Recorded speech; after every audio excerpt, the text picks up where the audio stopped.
Então vem chegando para mais uma lição Betel, e é uma pena porque é a última lição desse trimestre. Nós estaremos falando sobre o profeta Malaquias. Não saia daí não, hein? Fica com a gente até o final desse vídeo. Caso você não seja inscrito, não deixe de se inscrever, acione o sininho para você receber as notificações do canal, deixe o seu like, o seu joinha, o seu dislike, comente, compartilhe e seja bênção. Eu sou o Agnaldo, nós somos daqui de Itaguaí, no Rio de Janeiro, somos membros da Assembleia de Deus da Rua Bahia. Meu pastor é o pastor Amós Rubens. Deus abençoa a sua vida e eu espero que esteja tudo bem com você. Vamos para o término desse trimestre. É uma pena, poderíamos falar, mas que pena que está acabando esse trimestre tão enriquecedor para as nossas vidas. Vamos ver a hora e vamos então para o nosso tema. Um alerta sobre o perigo da prática religiosa vazia e sem vida. Quase que uma redundância de tantas coisas que foram repetidas. Mas é importante que se repita para que possa fixar bem nas nossas mentes, para que nós possamos tirar essa palavra da teoria para a prática das nossas vidas. Qual é o texto de ouro dessa lição? Então vereis outra vez a diferença entre o justo e o ímpio, entre o que serve a Deus e o que não serve. Malaquias 3:18. É preciso vigilância e andar em espírito para o discípulo de Cristo não se tornar frio, indiferente, superficial e relaxado na vida de adoração a Deus. É a verdade aplicada ou prática. E quais são os objetivos? Atenta para isso, porque isso é a tônica que norteia a sua abordagem. Extrair lições do livro de Malaquias para hoje. A contextualização é indispensável. Então, por mais que você ensine e encante com o ensino, com a sua forma de ensinar, se não houver contextualização, eu sempre repito isso aqui, o aluno vai quando você concluir a sua aula, ele vai perguntar, e daí? Aonde eu uso isso? Então lembre-se, a aula é uma aula objetiva e é uma aula prática. Falar acerca das ofertas contaminadas e apresentar o cenário do profeta Malaquias. Observou que eu comecei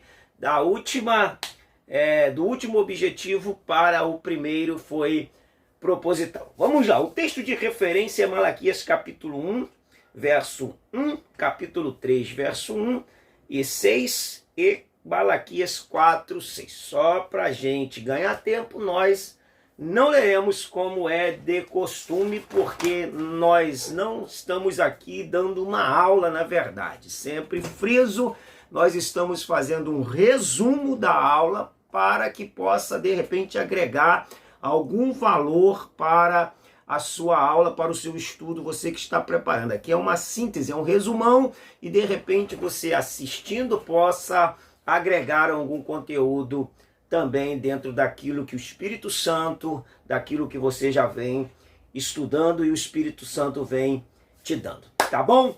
A introdução diz, Malaquias é o último profeta do Antigo Testamento, sua mensagem é sobre arrependimento e juízo, mas também é uma mensagem de esperança, restauração e salvação. É importante a gente atentar para o profeta Malaquias, que ele é o último profeta do Antigo Testamento. Vamos caminhando e nós vamos batendo esse papo aqui gostoso sobre essa lição. Desde já eu quero agradecer você por estar aqui conosco, nos assistindo e permitindo que a gente entre na sua casa, no seu serviço, não sei, no seu carro, aonde quer que você esteja nos vendo. Obrigado, Deus abençoe a sua vida. Cenário do profeta Malaquias. No tempo de Malaquias, os judeus já tinham voltado da Babilônia cerca de 100 anos. Vamos lá. 538, o primeiro retorno. a data de Malaquias é aproximadamente 430.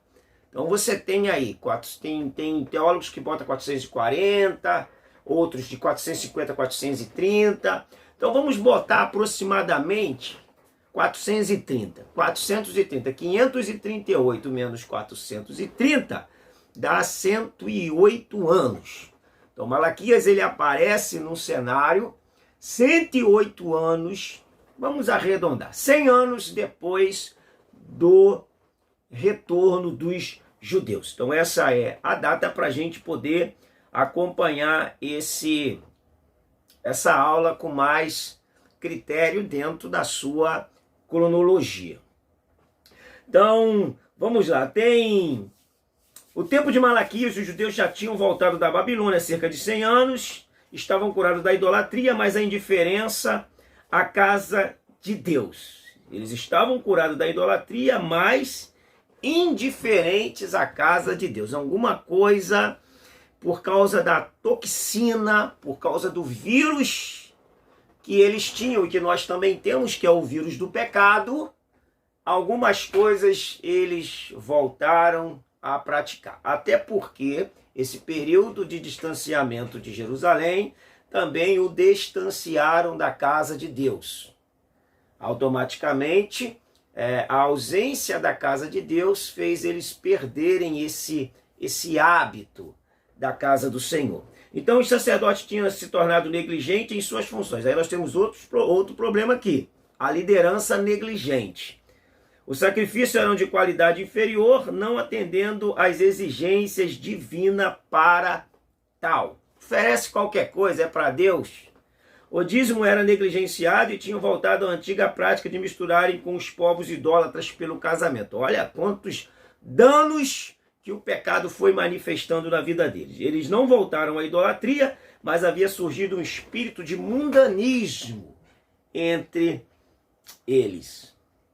Muita coisa parecida com a gente. Que Deus nos guarde e nos preserve, porque isso que está aqui é para o nosso entendimento, que eles sirvam de exemplo para que a gente não caia nessa mesma transgressão que eles. Vamos lá para o nosso ponto, tópico 1, subtópico 1. Um pouco mais sobre o profeta Malaquias. Então, há no livro de Malaquias informação sobre a sua vida pessoal? Não há no livro. Malaquias é um segredo de Deus. Nada se fala com claras evidências do profeta. Seu nome significa meu mensageiro, o mensageiro do Senhor, de Malak, que é aí a palavra hebraica para anjo, mensageiro. O nome teve origem do profeta. O nome desse último profeta do Antigo Testamento tem sido alvo de discussões, pois muitos estudiosos sugerem que se trata apenas do título de um profeta anônimo. Por exemplo, Calvino, ele acreditava que Malaquias era Esdras, que Malaquias era um nome para Esdras, seria um apelido para Esdras devido à sua mensagem. Então, Malak era mensageiro, era Esdras trazendo uma mensagem. Essa era uma interpretação de João Calvino no século XVI. Vamos lá. Não se sabe o período da data, nós já falamos, né? Aproximadamente 430. O 1:2 diz a mensagem do profeta. A questão tratada no livro de Malaquias, tais como a corrupção no sacerdócio, é bom a gente se atentar para isso, a corrupção no sacerdócio, o divórcio leviano das esposas israelitas e o casamento misto. Então, são coisas que estava sendo muito grave aos olhos de Deus. Muito agudo esses pecados que o povo vinha cometendo diante do Senhor. O 1:3 diz Israel e sua falta de amor a Deus. E isso aqui é interessante, sabe por quê? Porque Israel, ele começa assim, sentença, talvez na sua versão corrigida vai estar peso da palavra do Senhor, aqui está sentença, que é a expressão da palavra massá, que quer dizer peso, que quer dizer sentença, uma palavra contra, de juízo. Sentença pronunciada pelo Senhor contra Israel por intermédio de Malaquias.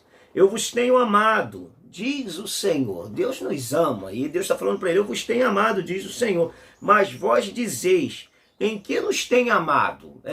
Trocando a miúdos, nas entrelinhas do texto, dai-nos uma prova do seu amor. E aí eles perguntam, em que nos tem amado? Dai-nos uma prova do seu amor? Seria mais ou menos isso que eles estavam fazendo uma interrogação para Deus. E aí Deus fala, não foi Esaú irmão de Jacó? Disse o Senhor, todavia amei a Jacó, porém aborreci Esaú. Por que amou a Jacó e aborreceu a Esaú? Porventura, não foi porque Esaú desprezou as coisas espirituais? O povo aqui não está caindo no mesmo problema de desprezo. Desprezo da casa do Senhor, desprezo do culto do Senhor, desprezo com a oferta ao Senhor, desprezo com a instituição divina que é o casamento, desprezo com a doação voluntária, com um coração grato a Deus de dar os seus dízimos e as suas ofertas. Havia vários desprezos. E Deus fala, eu amei a Jacó e aborreci a Esaú. Vamos ler Hebreus 12, 16, para a gente compreender isso aqui. 12, 16. 12, 16 diz assim, nem haja algum impuro ou profano como foi Esaú, o qual por um repasto vendeu o seu direito de primogenitura. Pois sabeis também que posteriormente, querendo herdar a bênção, foi rejeitado, pois não achou lugar de arrependimento, embora com lágrimas o tivesse buscado. Qual foi o problema de Esaú? Nem haja algum impuro ou profano. Qual foi o problema de Esaú? Desvalorizar as coisas espirituais. Era o problema deles. Todavia, Deus o amava e eles estão pedindo a Deus uma prova do seu amor. Ou seja, eles estão aborrecendo a Deus, negligenciando as coisas de Deus e ainda pedindo que Deus prove o seu amor para com eles. Que coisa, hein? Então Israel e sua falta de amor a Deus é o tópico 1, subtópico 3. Malaquias repreendeu o povo por ter abandonado a lei de Deus, chamando-os de volta para um relacionamento genuíno com ele e também tentando avivar o espírito nacional deles. O profeta denunciou a hipocrisia dos sacerdotes, alertou sobre o casamento com mulheres de outros povos, a quebra da lei do sábado e a falta de empatia entre seus próprios compatriotas. Ou seja, não havia um amor mútuo entre eles. A negligência com os dízimos e a desobediência à palavra de Deus. O que desemboca tudo isso aqui, a fonte de todos esses males, ela começa a acontecer quando falta a obediência à palavra. Então, quando me falta a obediência à palavra, eu vou ver as outras coisas arruinarem-se na minha vida, nas nossas vidas, se nós não obedecermos, não atentarmos para a palavra de Deus. E eles estão experimentando males devido à desobediência a palavra. Então o amor de Deus havia esfriado, o amor a Deus havia esfriado e o culto tornou-se um ritual frio e mecânico. Vamos para o culto só por ir. Vamos para o culto para que o pastor nos vê por lá. Vamos nos cultos porque a gente não sabe mais ir para outro lugar. Ou seja, o amor a Deus havia esfriado e o culto tornou-se apenas um ritual frio e mecânico. E isso é muito prejudicial quando nós permitimos que isso aconteça na nossa vida. Vamos beber água. Bebe água, água é vida. Água para alimentar o corpo e água da palavra para alimentar a alma e o espírito. Vamos lá. A oferta contaminada. Né? Se a gente atentar, por exemplo, eles estão com os problemas aqui, antes da gente falar das ofertas, eles estão com os problemas seríssimos devido a essa desobediência, inclusive rompendo com o seu relacionamento familiar. Ou seja, é importante a gente entender que esse rompimento do povo de Israel, presta atenção, a instituição do casamento, o casamento é uma instituição divina. O divórcio é algo do coração endurecido do homem. Deus suportou o divórcio, tolerou, todavia, a instituição casamento é dele. O divórcio não. O divórcio é fruto de um coração endurecido dos homens.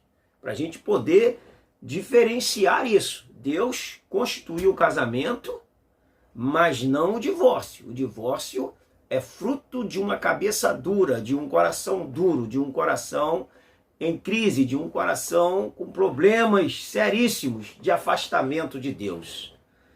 Para a gente entender que o que Deus instituiu foi o casamento e não o divórcio, os quais eles estavam sendo desleais à mulher da sua mocidade. Se a gente ler o 3, nós vamos entender a chamada de atenção que Deus está tendo com eles. O 3 não, o 12, 13 diz: ainda fazeis isto, cobris o altar do Senhor de lágrimas, de choro e de gemidos, de sorte que ele já não olha para a oferta, nem aceita com o prazer da vossa mão. Está lá, cultuando. Não é garantia de que Deus está recebendo. E perguntais, por quê? Porque o Senhor foi testemunha da aliança entre ti e a mulher da tua mocidade, com a qual tu foste desleal, sendo ela a tua companheira e a mulher da tua aliança. Ou seja, estão quebrando com a sua deslealdade a aliança feita na família, diante de Deus, diante das testemunhas, diante da igreja. E Deus está falando que Ele não gosta disso. Ele odeia se a gente seguir o texto aqui, o 16 do 2, porque o Senhor Deus de Israel diz que odeio o repúdio, o divórcio, também aquele que cobre de violência suas vestes, diz o Senhor dos Exércitos. Portanto, cuidai de vós mesmos e não sejais infiéis. Vamos lá. A oferta contaminada, o culto ao Senhor. O 2 diz: Malaquias denuncia a oferta que traziam para o sacrifício como expiação do pecado. Moisés, como deveria, contrariando as orientações de Moisés, de como deveria ser feita a escolha de animais para o sacrifício, que é Levítico 22, do 17 ao 33. Aquele povo trazia animais enfermos e defeituosos, ou seja, os animais que se deveriam levar eram animais de qualidades, íntegros, perfeitos, que deveriam ir até o Senhor e levá-los. E animais de preferência que eles mesmos houvessem criados para tais fins.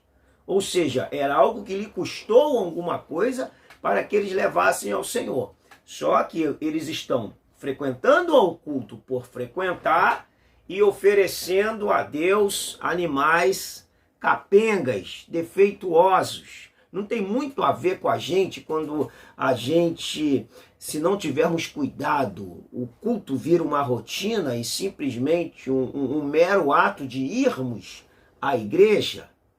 É importante a gente contextualizar esse assunto, porque esse assunto é bem contemporâneo nosso. Até eu, se eu não tiver cuidado, eu vou para o culto como se estivesse indo para um show e não para um culto. E culto não é show, culto não é local de entretenimento, culto é local onde a gente vai para adorá-lo e para ouvi-lo.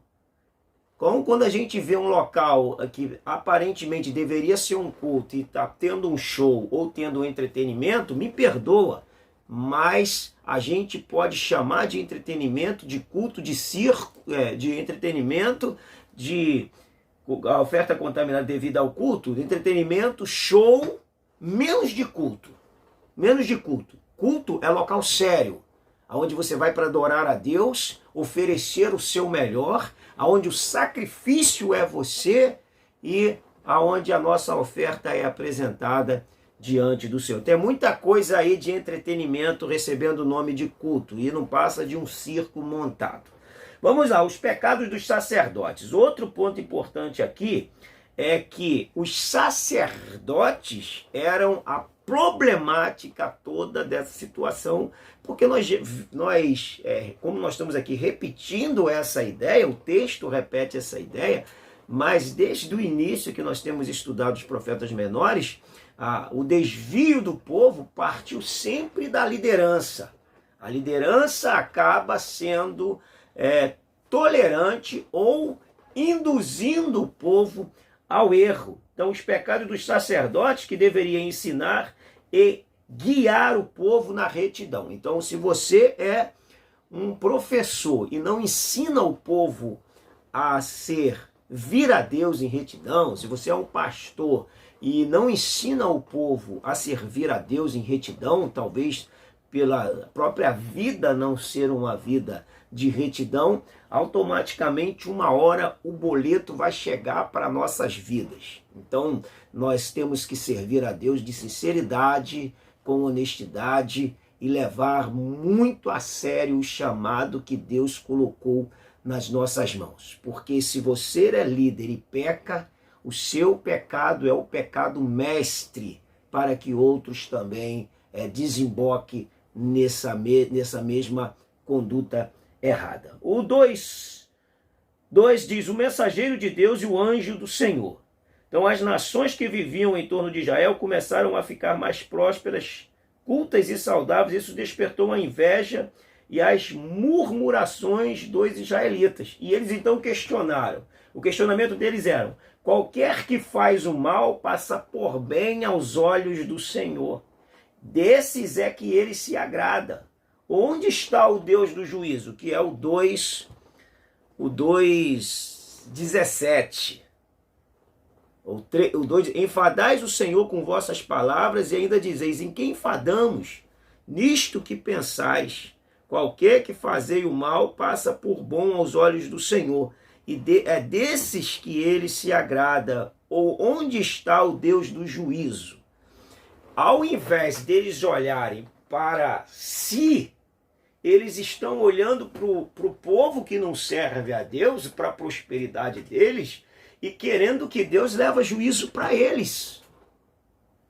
Não se enxergando, não fazendo uma autoanálise de si, eles estão preocupados com aqueles que não servem a Deus, ao invés de estarem preocupados com a sua vida diante de Deus e de estarem servindo a Deus em espírito e em verdade, para que aquelas pessoas que não servem a Deus pudessem olhar para eles e quererem Deus, terem fome, terem sede de Deus, pelo exemplo da vida deles. Mas, ao contrário disso, eles estão como Asaf, no Salmo 73, olhando para quem não serve a Deus e querendo ser como eles, ou querendo o juízo deles, porque eles prosperam. Ele fala assim, então o Senhor se agrada deles, porque eles fazem o que querem fazer e prosperam. Olha que perigo. Tem muita dessa teologia, principalmente a teologia da prosperidade, aonde prega que você só vai receber os bens de Deus. É mais ou menos a teologia da mulher de Jó. Ela fala assim, olha o seu estado, amaldiçoa a Deus e morre. E Jó fala, nós receberíamos os bens de Deus e não receberíamos também os males? Ou seja, ela só queria os bens. Como se ela fosse hoje, ela entraria na categoria da teologia da prosperidade. Que você só recebe bens de Deus, bens de Deus, bens de Deus, e não males. Nesse caso deles, eles estão recebendo males por motivo de juízo, por desobediência a Deus. Eles estão colhendo, na verdade, um fruto do seu plantio. Porque a gente pode passar por situação má, mas por uma permissão de Deus para aprimorar, para forjar, para aperfeiçoar as nossas vidas para o trabalho na obra dele. Mas nesse caso eles estão colhendo um plantio errado e estão reclamando porque os ímpios estão indo bem e eles estão com inveja dos ímpios. Que situação, né? Vamos ao 2:3. O dia vindouro do Senhor.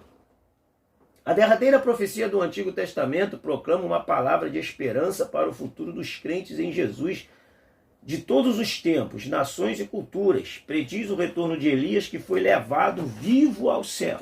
Jesus indicou João Batista como Elias, que anunciou o Messias. Em Mateus 17, 10, 13.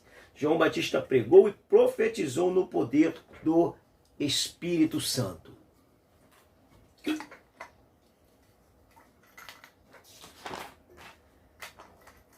E falou do dia do Senhor, o profeta Malaquias, 11:3, de 1 a 6, 16, 18 e 4, de 1 a 6. Seria como uma fornalha ardente que consumiria os perversos, mas para os que temiam o Senhor, seria dia de alegria quando o sol da justiça, o Messias, se levantaria trazendo salvação. Para quem é esse? Para os que temem ao Senhor. Temer ao Senhor é o princípio da sabedoria, que o Espírito Santo coloca, introduza dentro de nós, pelo poder vivificante da palavra, o temor a Deus. Nós estudamos em lições anteriores do profeta Abacuque, quando ele fala, ouvi, Senhor, a sua palavra e temi, Abacuque 3:2. Ouvi e temi ao ouvir a sua palavra. Vamos ao 3, Malaquias para hoje. Malaquias ainda fala ao mundo moderno sobre a necessidade de manter a prática da fé alinhada a um verdadeiro relacionamento com Deus. E é um alerta para que se tenha cuidado com o mero formalismo religioso. Todo cuidado é pouco com a religião. A gente precisa entender que a religião ela está inserida nos cultos, nas ideias, nas tradições. A gente precisa entender que a religião ela está no nosso dia a dia inserida. Muitas das vezes a gente não percebe que é religião porque a gente tem uma ideia errada de religião. Mas de repente a gente pode fazer um vídeo aqui só falando sobre ideias religiosas dentro do culto, dentro da liturgia das nossas igrejas. Porque a gente tem uma ideia bem fora da lógica do que seria a religião. Vamos lá. Uma palavra de conforto. Malaquias encerra a mensagem falando da diferença entre o justo e o injusto.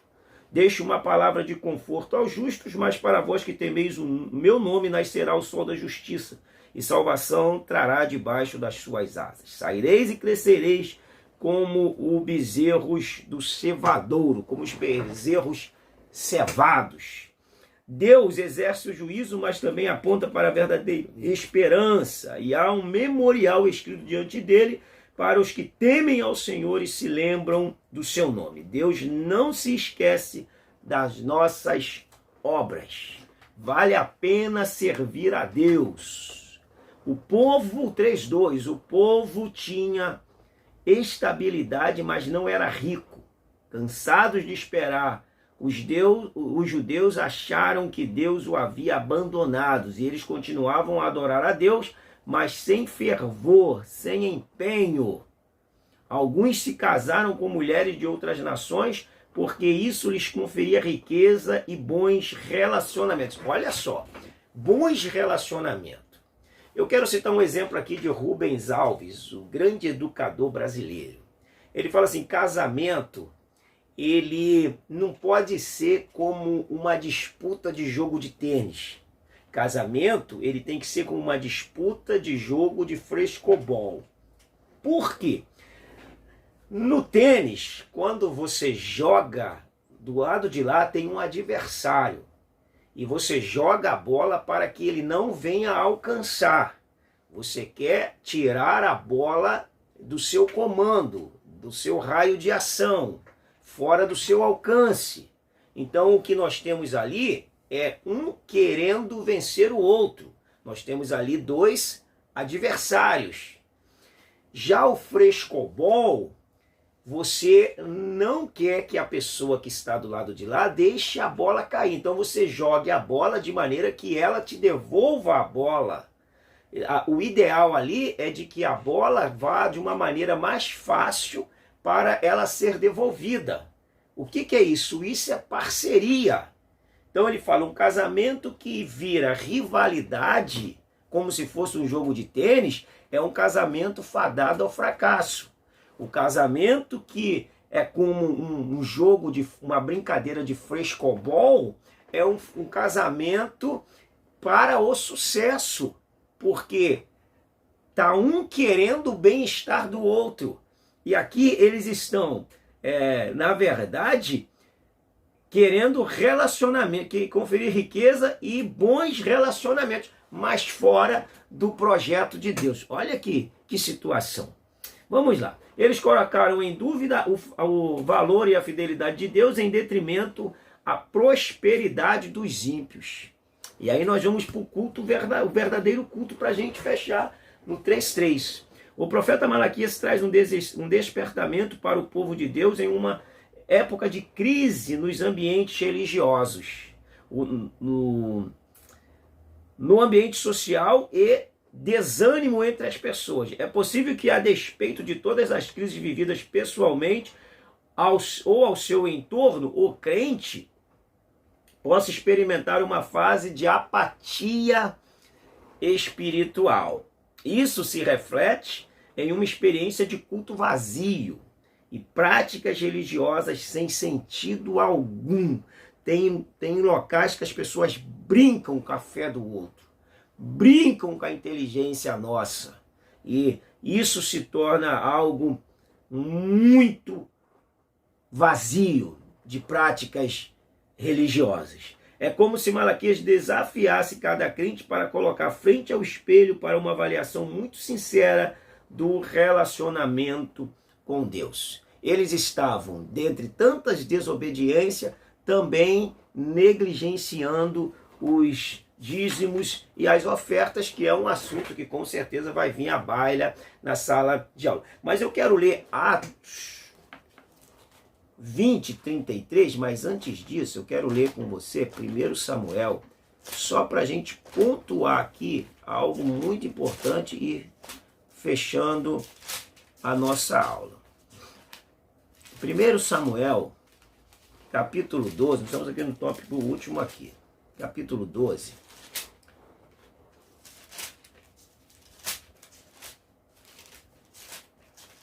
Sumiu. 1 Samuel 12, Samuel diz assim, o líder, o grande líder,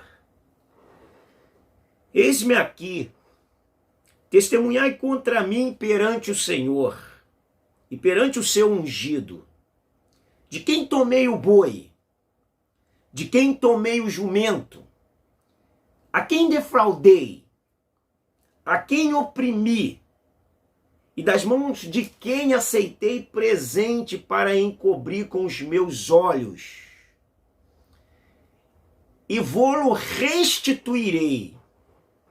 Então responderam, ele está falando isso para o povo. Então responderam, em nada nos defraudaste, nem nos oprimiste, nem tomaste coisa alguma das mãos de ninguém. E eu lhes disse, o Senhor é testemunha, contra vós outros, e o seu ungido é hoje testemunha de que nada tendes achado nas minhas mãos. E o povo confirmou: Deus é testemunha. Qual líder que pode falar isso para o povo hoje? São raras as exceções, mas tem. E aí, Atos, capítulo 20. Atos, capítulo 20, verso 33, Paulo diz assim: de ninguém cobicei a prata, nem ouro, nem vestes. Vós mesmos sabeis que estas mãos serviram para o que me era necessário, a mim e aos que estavam comigo. Quando se trata dos dízimos, só para a gente concluir aqui, apesar de não estar falando, hoje as pessoas estão retendo os dízimos por causa do enriquecimento ilícito. O pastor é digno do seu salário, como diz Paulo a Timóteo, não pode atar a boca do boi que debulha. Todavia, quando há um enriquecimento exagerado, as pessoas hoje, com o poder da mídia, estão justamente fazendo o quê? Retendo. Por causa do mau uso dos dízimos e das ofertas. Mas dízimo é um ato de gratidão, é um ato de liberalidade, é um ato de semear para colher. É mostrar para você mesmo que o seu Deus não é o dinheiro, não é mamão, que o seu Senhor não é mamão, que o seu Senhor é Jesus, é Deus. Então você deliberadamente dizima e oferta.